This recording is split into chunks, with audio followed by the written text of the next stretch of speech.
You have found Behind the Lines, presented by BetMGM, part of the Lines Podcast Network, for the divisional playoffs in the National Football League. My name is Stephen Andress, joined each and every week on this show by the trading manager over at BetMGM, Christian Cipollini. In this episode, we will look at the early week odds, spreads, and totals over at BetMGM. We will also look at early Super Bowl MVP odds at the end of the show. But first, we will recap some of the action from Wild Card Weekend, and I'll give out some of my early week bets if I have any here. Christian, you are our resident Eagles fan on our podcast network. I would ask you how you're doing, but I think I already know the answer. Yeah, that was a tough one, but not surprised. That's how they've looked for the past 7 weeks, so just did it again. We talked about it last week. We were worried that the Eagles were the walking dead. That's exactly what they were. So hopefully some of our listeners profited like I did. And, overall for our staff, we had a very strong wild card weekend. I know basically the only thing I got wrong was the Cleveland game. So overall for you guys as a book, was it a winning week or a losing week wild card weekend? Well, hopefully people were following you because most others were not. That was one of the best weekends we had. 4 of the 6 outcomes ended up going the book's way and Wow. by a pretty decent margin, too. Wow. So what were some of the biggest winners for you guys? Yeah, we didn't end up. I was pretty surprised the first game. We didn't end up writing a ton of Texans bets. So we were all Browns money. So it was a great start to begin. We lost on the Chiefs-Dolphins game. We had a lot more Chiefs action. That was one of the losers. But then the Packers Saturday or Sunday was about as good as it could be. The Packers upset, and then Lions not covering was very big there. So the 1-point win was big. And then yesterday was big too.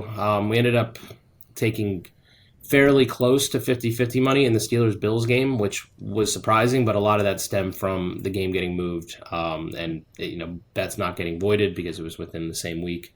So we had a lot of Steelers action before the move, and then we started taking more Bills yesterday as it went in. And then, of course, last night we still were end up somehow Eagles heavy, Wow. and then completely went the wrong way. So 4 out of the 6 outcomes there was good for the book. Yeah, I'm glad you mentioned the bet still being valid for Buffalo because it gives us a quick opportunity to remind everybody about house rules, not only at BetMGM, but basically all of the online sports books where COVID changed a lot of the house rules where as long as the game is played by the end of the day Monday, Christian, I believe those bets all stay valid, right? Yeah, for us, ever since COVID, that was when it changed. We used to be, it had to be played within one day and at the same event. But then after COVID, we changed our house rules so that it reflected being played in the same week and at the same venue. If the venue were to change, then it would get voided at that point too. But yeah, that was to deal with COVID when they were switching games from a Sunday to a Wednesday or Tuesday where, all that craziness was happening. Yeah, so that's important to remember for sure. That's different from some of the traditional old school books that are out in Vegas. So the domestic online sports books like BetMGM, that's going to be the case unless there's the the COVID situation where it gets moved to like a Tuesday. Then it would be different because by your rules, Christian, the quote unquote NFL work week ends at the end of the day Monday. Everything up until that point, even if it gets moved or postponed, is still valid. So keep that in mind and always check out the house rules if you're worried a situation like this might occur. We don't have any crazy extreme weather this week, so nothing to worry about there with divisional weekend. Christian, let's move ahead here to the divisional odds. We have, sadly, only 7 games left in the NFL season, and we have 4 games here for the divisional playoffs, 2 on Saturday, 2 on Sunday. Let's hear what you guys got for the early week spreads and totals, and we'll begin with the Saturday doubleheader. Yeah, Texans Ravens. Ravens are 9.5-point home favorites and a 45-point total. And how about the Green Bay game as well? Yeah, Packers 49ers, where 49ers are 10-point home favorites and our highest total of the weekend at 50.5. So I think for some casual bettors, the Ravens and the Niners, I think they all understand they're the best teams in the league. They're the 1 seeds. But having seen how well the Texans and Packers performed wild card weekend, I'm guessing a lot of our audience, their initial reaction would be, wow, that's a big spread. So I kind of peel back the curtain a little bit. Tell us what goes into your process of making this number. Is it a bump for the one seeds potentially because of a bye week? How do you guys land on a number like this given the playoff circumstances? Yeah, I mean, at this point, I'll start with the 49ers. The 49ers are going to be close to a touchdown favorite against most teams besides probably Baltimore. So it starts there. And then from there, this one opened at 9.5. We started taking more 49ers money, which led us to 10. And then on the Ravens side, too, they've looked pretty good, too. At this point, they'd be close to a touchdown favorite against a fair amount of teams, but the ones remaining in the AFC probably not so much. But they end up getting the Texans here, which is their best team they could pull. And yeah, it was going to be over a touchdown for both of these. So we're seeing where it falls right now. They're at 9.5 and 10. Yeah, fair enough. Fair enough. I think it's highly unlikely, but if for whatever reason we were to get interest in the dogs here and this pushed the Ravens and the Niners down to 8.5, then obviously I'd be very interested in teasing both of them under the key number of 3 down to 2.5. I don't think that's going to happen. I at least need to mention the weather situation for the 49ers game. It's still early in the week. The Bay Area is kind of wonky when it comes to rain and forecast, but at the moment we are looking at better than a 50% chance for rain on Saturday night in Santa Clara. Remember, this is Santa Clara, not San Francisco. Bay Area people will be quick to remind you how long of a drive it is from San Francisco to Santa Clara for a 49ers game. But we're looking at greater than 50% chance of precipitation potentially here.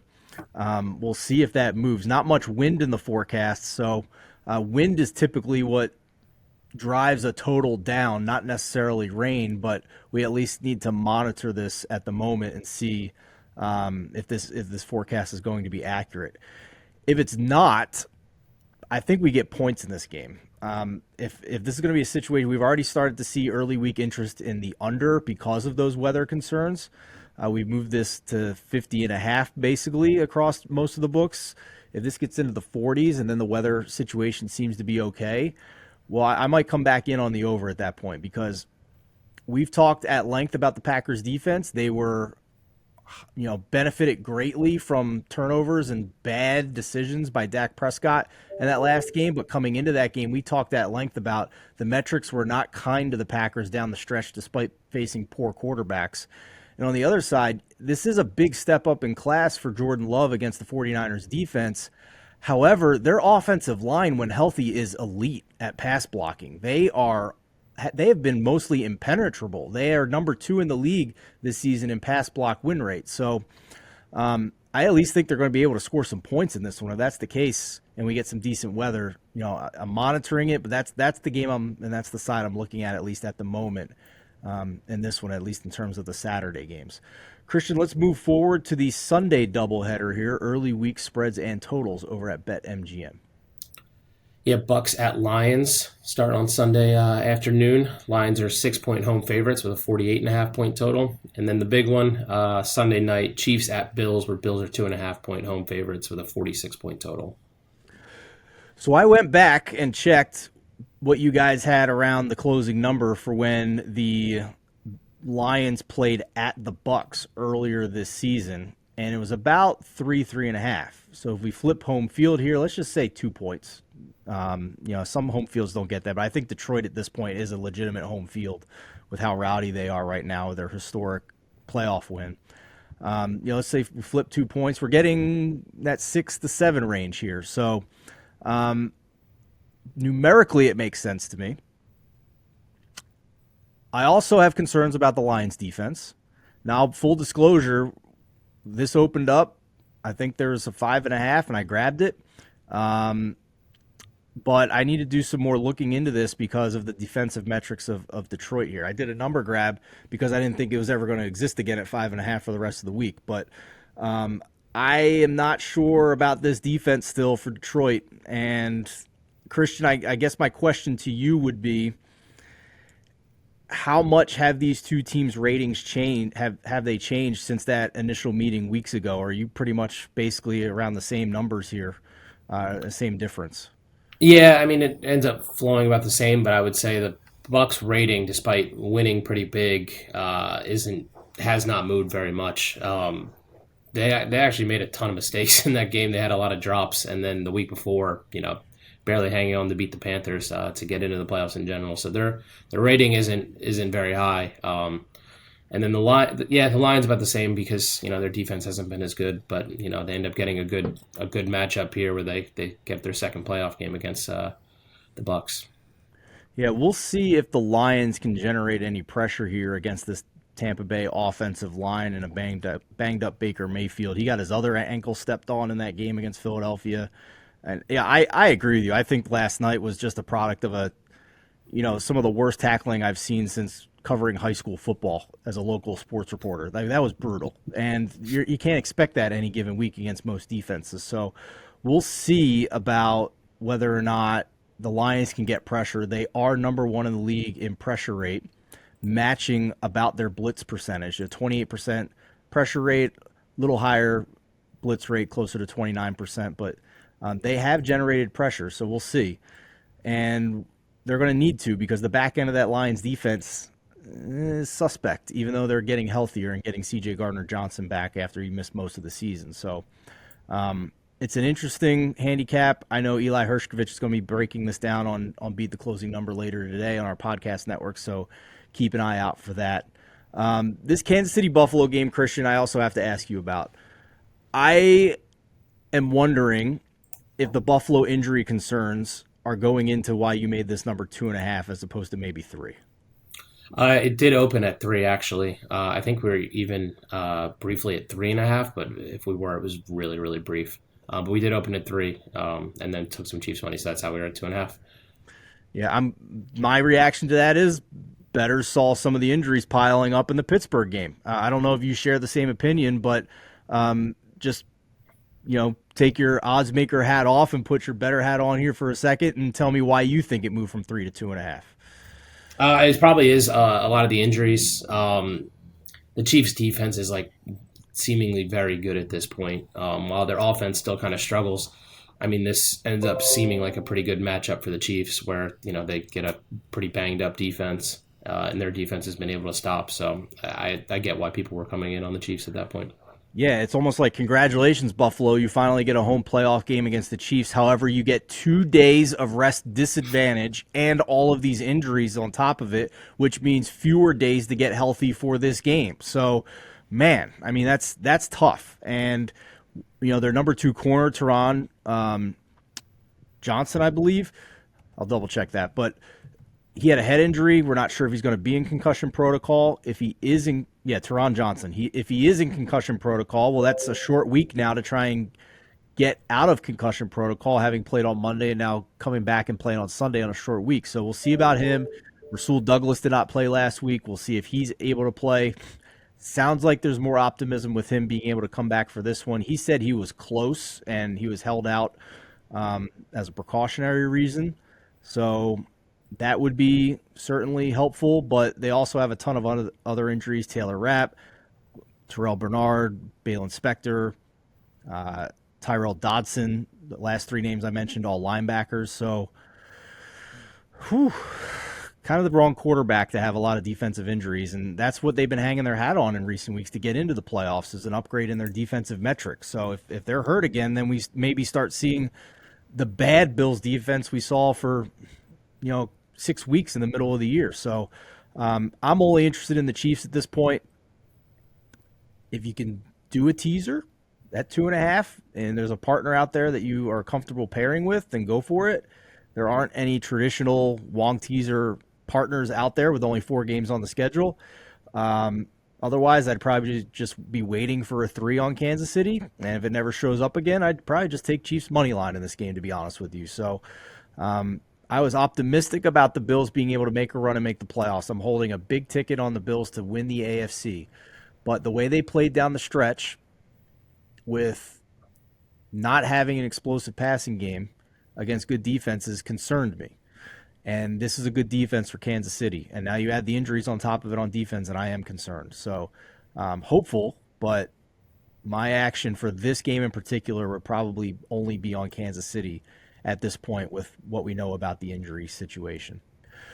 Christian, let's wrap things up here with a first look at Super Bowl MVP odds. You guys are awesome for posting these early because if you are correct in guessing which of the teams are going to make the Super Bowl, well, you're going to get a heck of a lot better price on that player to win Super Bowl MVP.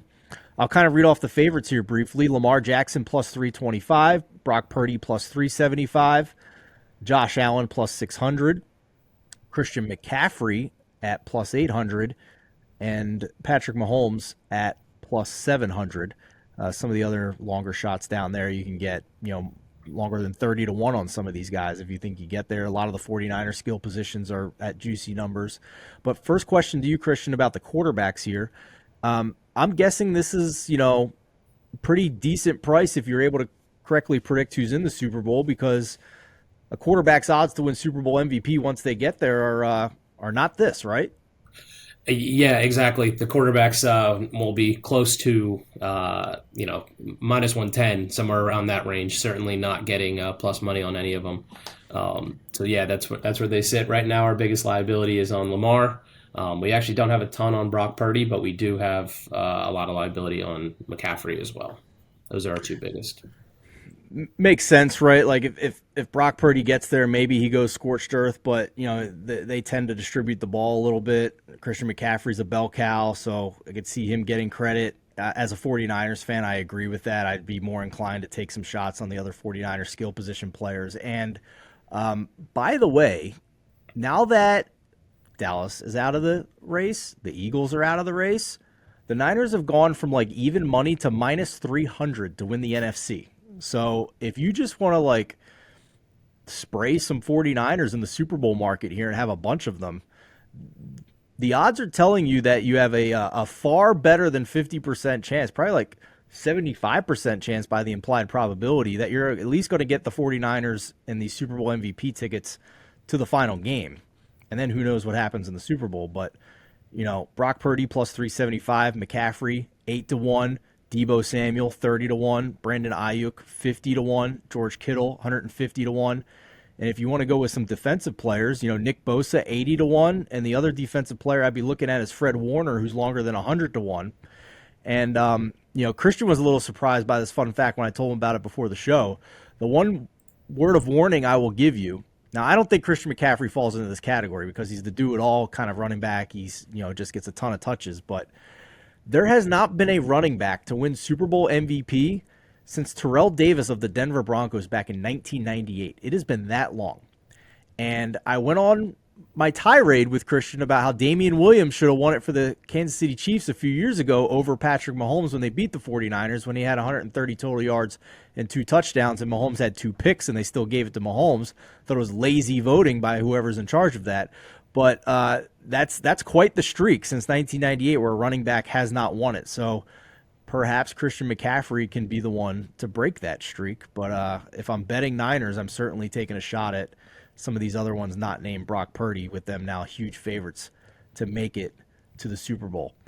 Christian, last question for you as we wrap up. I asked you going into the playoffs last week what your Super Bowl prediction was. Now that we've had Wild Card Weekend, who's playing in the Super Bowl? Chiefs 49ers. Okay. All right. I said Niners Bills going into Wild Card Weekend, and I think I'm going to have to amend that with the Bills' injuries here. Man, Chiefs Ravens would be really tough decision here. Am I really like I think it's chalk at this point. I think it's Ravens. I think it's Ravens Niners. Very possible. Not just because of those stupid memes that are going around social media about how their team colors are in the logo, so therefore they're going to be in the Super Bowl. So like I just don't have time or brain space for that. But yeah, I think the Chiefs are going to get a pretty generous path here back to the AFC Championship, honestly. And I hope I'm wrong. I think Buffalo deserves it. I hope these injuries don't bite them, but they got dealt a tough draw here with the weather moving the game and less time to get healthy and prepared for this one and the injuries that piled up on defense. So I think if I had to decide right now, I'm going 49ers and Ravens. If there's one team that's going to upset the apple cart here, Christian, who's the team that's going to knock out one of those two teams. Well, you said the Chiefs, so I'll give you that. But on the NFC side, is there like, do you think anybody has a puncher's chance to beat the Niners at this point? Not really. I haven't thought that for a while. Technically there's a chance, but it'd probably be the Lions at this point. I don't really have a ton of faith in the Packers being able to do back-to-back upsets here, and the Bucks for sure. I wouldn't pick them if they got there. So I think it'll be a tough road for the Lions. I think they'd end up still being like close to a touchdown underdog in this one if it ends up being that Lions 49ers NFC Championship. As a 49ers fan, I actually think I'm more scared of the Packers at this point than I am Tampa or Detroit, because Tampa's just with their offense. Obviously, I think we'd match up well against them. Detroit, obviously, we've talked about the defensive liabilities. Packers are pretty well rounded now when they're healthy. Now we'll see if Jair is healthy. We'll see about the injury report this week. When they're healthy, they're pretty well rounded, and if you can protect the quarterback and let him operate, they have some young weapons that are ascending. So I think if the Packers pull the upset here, they're the ones going to the Super Bowl, which is Yeah. kind of nuts. So we'll see. Christian, as always, appreciate the insight. Appreciate you pulling back the curtain a little bit there from your trading desk. For everybody else, thank you for watching. Thank you for listening. Be sure to check back here to the podcast network later in the week. Beat the closing number. We'll be back. New episodes of Outside Shots, our college basketball podcasts, are starting to turn up here, and our Megapod will be back as well with Adam Caney, Matt Brown, and myself later this weekend for the divisional matchups. Best of luck with all your bets.